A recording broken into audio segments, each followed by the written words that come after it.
Keep watching The Politics every Friday, 12 p.m. Eastern Time on New York Parrot TV, the voice for humanity.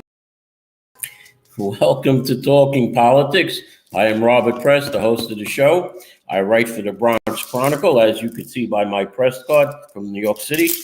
I also contribute to the Co-op City News and Parkchester Times. The latter, like this show, is part of Muslim Media Corporation. The opinions on this show is that of the host, the guests, or any writers of comments that you see scratched across the bottom of the screen, and not necessarily those of Muslim Media Corporation. Let's get to the weather. Today should be nice with a temperature going into the 50s.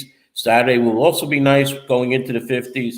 Sunday will be in the 50s also, but evening rain should begin, continuing to Monday, which should accumulate to about 1 inch to 2 inches, the forecast of rain for the 2 days. Monday will be the last day of the 50s, and then on Tuesday, the temperature drops back into the 40s for the rest of the week.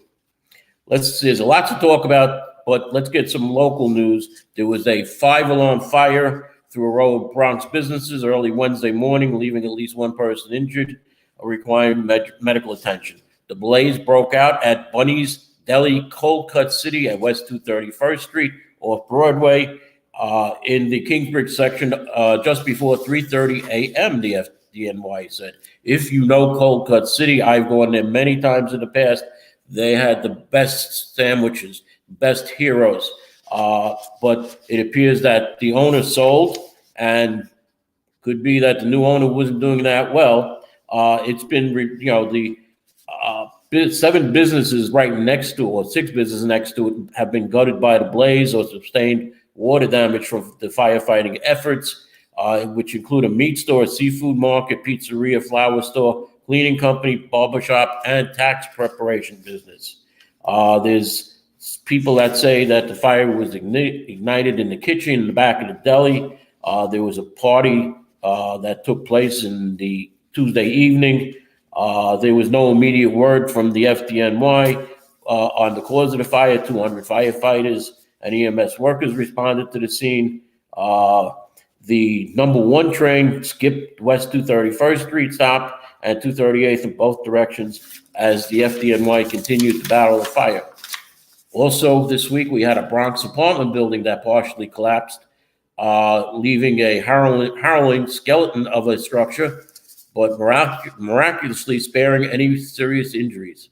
The building has been flagged for more than 100 building violations. The building is number 50, or I should say the owner of the building is number 50 on the public advocate's worst landlords list. The corner of the 96-year-old 7-story building located at 1915 Billingsley Terrace in Morris Heights came down crashing late Monday afternoon. It was on every major television network. More than 25 complaints had been lodged against the building last month alone. In recent years, residents of the brick complex complained of strange odors, elevator outages that lasted days or weeks, and in some cases, a general sense that the building was not structurally sound. The 47-unit building is owned by 1915 Realty LLC, and it appears that the building was bought in 2004. Now, last night, if you saw your lights flicker or dim, that was because of an outage of a Con Edison transformer in Manhattan, which they had to basically go around it and reset everything. So I know my lights flickered, and everybody that I'm seeing on Facebook is asking, did your lights flicker last night? On to the Israel-Hamas war. A divide is emerging between the U.S. and Israel, with a senior Israeli diplomat saying the country absolutely will not accept a 2-state solution. U.S.-Israeli tensions hit new highs. The Biden administration wants to Israel to end its large-scale ground campaign in Gaza and transition to a more targeted phase of its war against Hamas. Prime Minister Benjamin Netanyahu pushed back on the criticism of Israel's war in Gaza, pledging to continue. Nothing will stop us. We are going to the end until victory, nothing less, he said. Another significant divide is emerging between U.S. and Israel, with a senior Israeli diplomat reportedly saying the country absolutely will not accept a 2-state solution following the war.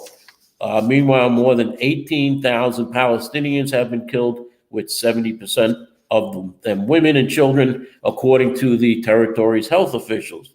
The vast majority of the 2.2 million people are displaced, and it's estimated half face starvation amid an unfolding humanitarian crisis. Israeli military officials, meanwhile, say 116 soldiers have been killed during the country's ground invasion in Gaza, which came after Hamas militants killed 1,200 people and seized about 24 hostages on October 7th.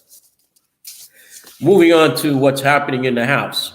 The House on Wednesday authorized the impeachment inquiry into President Joe Biden, with every Republican rallying behind the politically charged process, despite lingering concerns about some in the party that the investigation has yet to produce evidence of misconduct by the president. The 221 to 212 party line vote put the entire House Republican Conference on record in support of an impeachment process that can lead to the ultimate penalty for president, punishment for what the Constitution describes as high crimes and misdemeanors, which can lead to removal from office if convicted in a Senate trial. However, the Senate is controlled by Democrats, so that is highly likely to occur. Biden, in a rare statement about the impeachment effort, questioned the priorities of the House Republicans in pursuing an inquiry against him and his family. Republicans have alleged that the president financially benefited from his family's foreign business dealings, though they haven't publicly released evidence backing up the claims. The White House says it's completely cooperating with the full investigation and provided plenty of evidence disputing the Republicans' allegation. The vote to authorize the Republicans' inquiry came the same day the president's son, Hunter Biden, was scheduled to testify in a Capitol Hill deposition behind closed doors. But Hunter Biden defied the subpoena, instead delivering impassioned remarks at a press conference early Wednesday morning. He defended his father and accused the GOP investigators of weaponizing his substance use to attack his father. Whoops, pardon me on that. As far as the war in Ukrainian President Vladimir Zelensky capped off a whirlwind day in Washington on Tuesday with a press conference alongside President Joe Biden, who says Ukraine's freedom is on the line as a massive military aid package remains stalled in Congress, where Republicans are pushing major changes to border policies. Two leaders addressed reporters following the two leaders addressed reporters following a meeting in the Oval Office, having their vision for Ukraine's future and what role the U.S. should play in helping the Ukraine, Eastern European nation, stave off Russian invasion. I see that, we know about the cannabis, okay?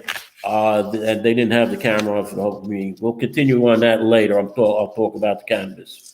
Vladimir Putin is banking on the United States to failure to deliver to Ukraine. Biden said, we must prove him wrong. The United States must act.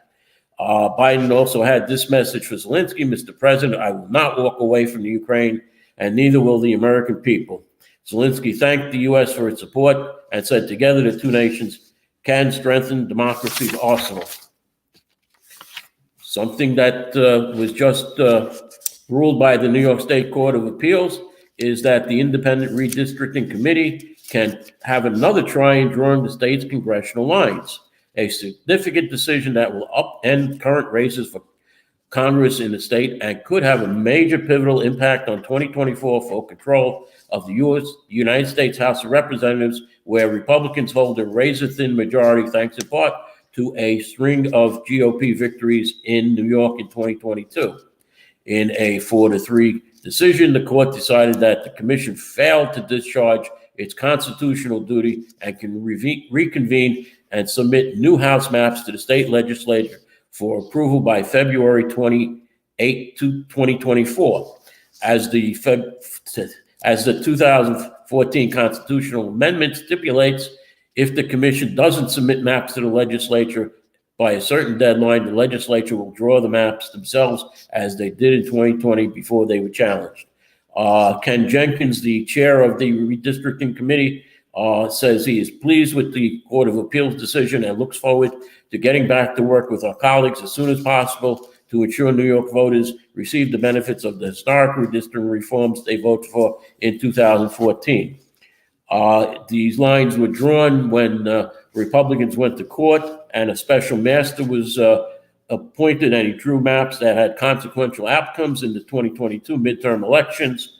The one thing, though, that has changed is that there was a new chief judge at the Court of Appeals.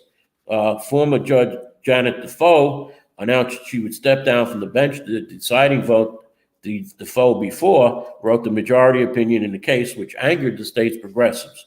After the state Senate rejected Hochul's first nominee to replace Defoe, Hochul nominated Rowan Wilson, an associate justice on the court who had dissented in the redistricting case. Wilson was confirmed in April 23 by the Senate, and shortly thereafter, a group of voters filed a challenge to the congressional maps that the special master drew. And as far as the election, we have a special election. That is why I'm wearing my horse racing tie in the 3rd Congressional District for February 13th between former Congressman Tom Suozzi and Nassau County Legislator Mazi Phillip, following the ouster of former Representative George Santos. Phillip seemed to confirm news reports that she would be the GOP's candidate after a behind-the-scenes vetting process came with some surprises, because it is the fact that Phillip is a registered Democrat, but she later deleted a statement on Twitter, or X, that read, "I am honored to be chosen to run for the great District Number 3. It is time we stop the madness in Washington and bring back strong Long Island values like respect for police, support for Israel, no taxes. Join us." Phillip is an Orthodox Jew that has been a vocal supporter of Israel in Gaza since the beginning of the Israel-Hamas war. She told Fox Business News that the Israeli Defense Forces do what they need to do in response to protests against civilian casualties in Palestine. Phillip said she lived in Israel and was a paratrooper for the IDF prior to coming to the U.S. She is the Great Neck lawmaker, has also attended fundraisers for Israel, and is vice president of her synagogue called Yisrael Achim. She is a registered Democrat, and although she won re-election to the Nassau County Legislature in 2023 on the Republican and Conservative Party lines, it turns out that she has been a registered Democrat since 2012. She's also an Ethiopian refugee. She moved to Israel from Ethiopia when she was 12, escaping possible violence against Jews in that country brought on by political destabilization. Now, she was chosen from a broad field of candidates, which included former retired New York City Police Department Detective Mike Scarpone, who himself donated over $39,000 to former Representative Tom Suozzi during Suozzi's time as a member of Congress. Other rumored names were Philip Sean Grillo, who recently was convicted for his involvement in the January 6th U.S. Capitol riots, and former Assembly member Michael Rapitri, who has links to Santos. Now, it is not known how the lines for Congressional District Number 3 may change, but petitioning is expected to start by either February 27th or March 1st, since the new lines have to be in by February 28th. Besides that, the redistricting committee has to send these new lines to the state legislature, who has to approve it or change. They can change up to 2% of the district lines, then approve whatever they changed, and it must go over to the governor, who has to sign off on the redistricted lines. I'm going to take a break here right now because we're almost at our halfway part, and I'll come back with my guest. But before I go, I want to pause I want to wish former Councilman and Attorney General and Assemblyman Oliver Coppell a happy birthday. Oliver is 83 years old today. So when I return, I will have Councilwoman-elect Christy Maramato as my guest, and first, as my guest. So let's go to our commercial. Do you know that there is a publishing company that wants to make life easier for you as a writer. This publishing company is called World Inkers Printing and Publishing. We publish in all different languages, and we're looking for writers of all genres, all formats. We're looking for scholars, ghostwriters, playwrights, poets, short fiction, novelists, you name it. We're looking for anybody who is interested in writing and the craft of writing to be in touch with us. You can reach us at info.worldinkers@gmail.com. With World Inkers Printing and Publishing, you do not require a lot of money to publish with us. Contact us today at info.worldinkers@gmail.com. Become a winner with other authors at World Inkers Printing and Publishing. Give us a shot. We will surely finish you. Welcome back. I see my guest is with me. Can we make her a little bigger, Mr. Producer? Chris, this is not the first time that Councilwoman-elect Maramato has been on the show. We've had her on a couple of times, I believe. So let me welcome you to the show, Christy. Thank and you. I see you're much better now. I understand that you had COVID this past week. Yes, I did. Well, thank you for having me on the show again. And yes, I tested positive on Monday, and I have been down and out. Full in quarantine, really. However, though, you've been through a little bit of the city council orientation, correct? Yes. So can you tell us a little bit about what you learned? So was it last week? Last week, I did 4 days of really intense orientation. It was well done. The city council did a great job. They brought in different departments, and they all came and gave a presentation for about an hour or two. You know, the finance department, legislative department, all different land use. It was really interesting, and it was just really good to get my feet wet and give me as much information as possible. Yeah, because we have the City of Yes economic development part right now that the community boards are going through. Yes. And then the City of Yes housing component, where Mayor Adams wants to build 500,000 new units of housing over the next 15 years in all 59 community boards equally.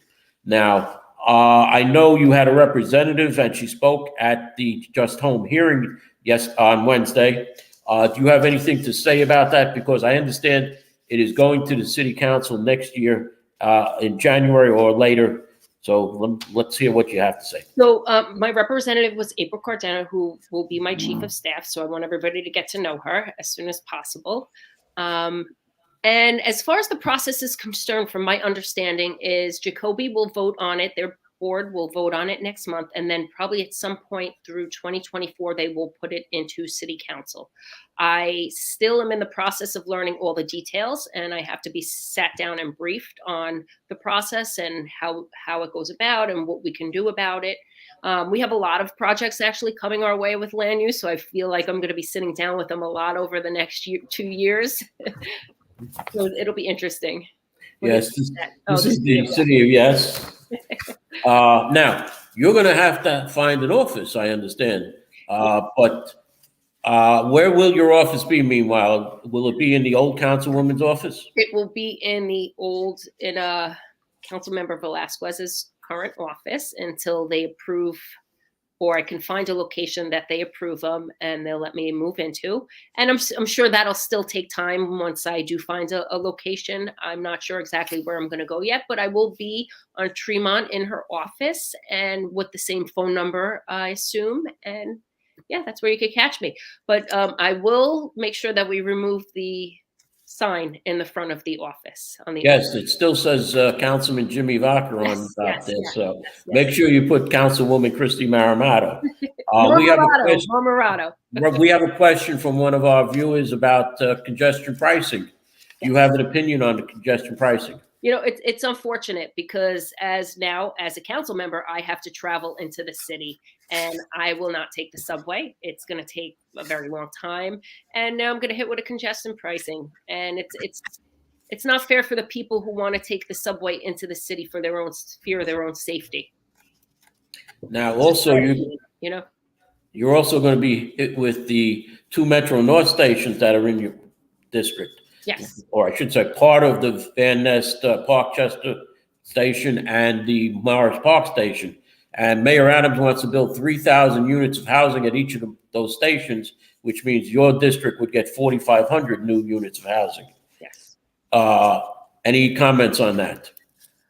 Well, I know the you whole said, reason why me and my husband bought the house in the location we did was because of the Metro North Station. I feel like there are a lot of positive things that are going to come along with it. The housing, depending upon where the housing is, it's a lot of apartments coming to our community. We're going to absorb a lot of people, but the whole thing is we have to get the right amenities to come along with it. We got to make sure we have the proper schools. I know we're lacking a middle school within the community, and it's a little over a mile away. Hopefully, we can get a middle school in the area with this increase of population. There's a couple of things that we need to make sure we get when it comes to all of this housing, and I do think that the 4,500 will account for the City of Yes building. we have a couple of more questions coming through. One is about Little Yemen. I understand that Little Yemen came out for you because some of the people there are Republicans. Yes. And a lot of the crossover Democrats voted on the Conservative Party line. That's why the Conservative Party vote was so high for you. Now, Councilwoman-elect Maramato, did I get it right that time? Maramato, you're getting there, Bob. And there were 3 other new city council members that have the option to serve 10 years. Yes. Okay, because this is a 2-year term. This happens every 20 years where the city council redistricts. They have 2 2-year terms. The first year, 2 years, is the old district lines, and now this will be the new district lines that you'll have. And unfortunately, I know you wanted to go into former Councilman Jonai's office, but that's now in the 18th council district. Yes, yes. So you have the option, if after these 2 years, of continuing with 2 4-year terms. So you'll be in the council for 10 years. Okay. Yeah. Listen, I hope that works out. I'm looking forward to serving the people in the community, and I'm a very hard worker. I'm going to hit the ground running once January comes. It's going to take a little bit for us. Unfortunately, we cannot hire or set up the office until January 2nd when I get the keys to that office. And, that's when we're going to actually open up. So it's going to take a little bit just to get the staff onboarded and everything going without any kinks. And it's going to go good. It's going to go really good. We're going to be hardworking people, and we're going to make everybody happy and proud. Now, nothing has happened at the Bruckner rezoning. Are you going to be looking at that to see what's happening? Because I understand that the veteran part was taken out because the sponsor pulled out. And it appears that the owner of the food town is having financial problems. So what would are you looking to make that smaller? Because the previous land use said that only 4-story buildings, and they want to build 8-story buildings over there. What's your opinion on the Bruckner rezoning? So as far as the Bruckner rezoning is concerned, I'd like to sit down and speak with the developers at some point. I'd like to have a conversation, kind of see where their head is at, and see how we can work together to figure out something. I mean, we cannot change the zoning as of now, but I'd like to work together to see how we can come to a decision to make everybody happy in the community. The police department is not having a class, or they are not having 5 classes of recruits for this upcoming year. How are you going to support the police if the police are retiring at a fast rate? Yes, I saw that. I think that they said over 2,500 police have retired or turned in their badge this year, which is very unfortunate.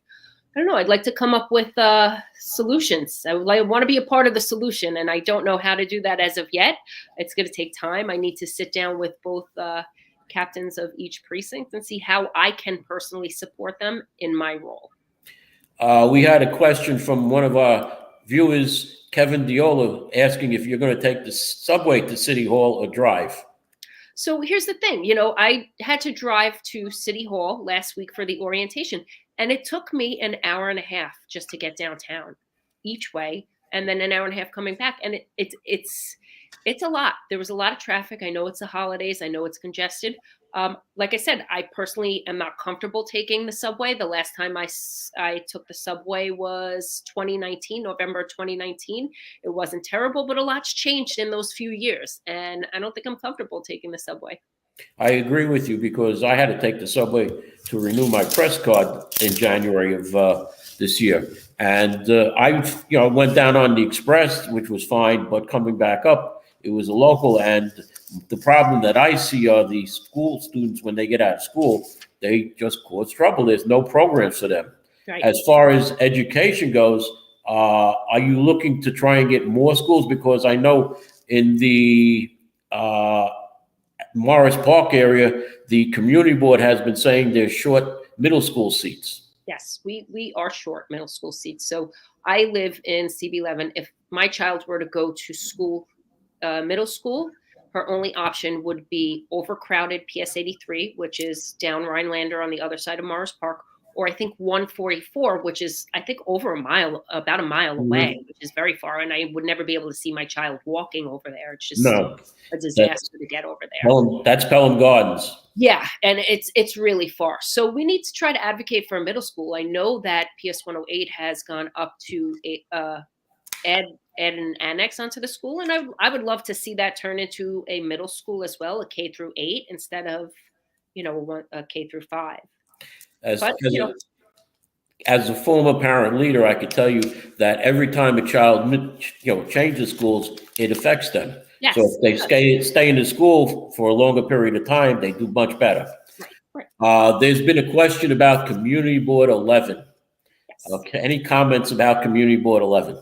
I have no comments about Community Board 11. I have been watching. I'm pretty aware of everything that's going on, but I would like to see everybody come together.